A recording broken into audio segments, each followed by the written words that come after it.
ogreta? Ja. No, odlično. Zdaj vam bomo predstavili starejši del ekipe. Monika vam bo najprej predstavila obuvala, ki jih mi potrebujemo, ko smo starejši, da lahko varno skačemo in tudi bolj učinkovito skačemo v višino. To so čevlji za skok v višino, ki imajo špice na prstih in na petah. Niso tako kot ostale šprinterce, ki imajo pa špice samo na prstih. Zakaj pa imamo te špice? Jaz zato, da nam na odrivu ne spodrsne, ko moramo tako visoko odriniti. Poleg tega so, če dobro pogledate, precej močen čevelj. V tem čevlju, ta čevelj nam daje tudi oporo vsem našim stopalom, da ne pride do kakšne poškodbe. Bomo mi naredili eno vajo, ki je za učenje preleta lestvice. Tukaj le se bomo postavili. Če boste tukaj, vzame za let, so nožno odrine in skočiš na hrbet. Uraš, ti že poznaš. No, ajde, potem je pa Uraš bo pokazal, da ni pri meni. Evo, čez. Evo, super, lahkoto. To, kar ste zdaj delala, je bil sonožen odriv in v bistvu vaja za prelet. Pri skoku v višino pa odrivamo z eno nogo. Imamo 3 tehnike, oziroma skozi zgodovino se je tehnika spreminjala.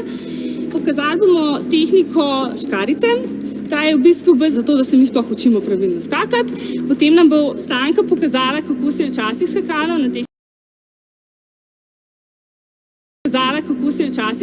na tehniko stredal. Na koncu pa nam še pokažejo, kako izgleda ta prav flop, tako kot se tudi danes tekmuje. Zakaj ona dva tečeta z druge strani? To, ker odrivata z drugo nogo. Oba odrivata z desno nogo, medtem ko Živa, Patrik in Eva odrivajo z levo nogo. Patrik ima tudi pravilno že izmeren zalet.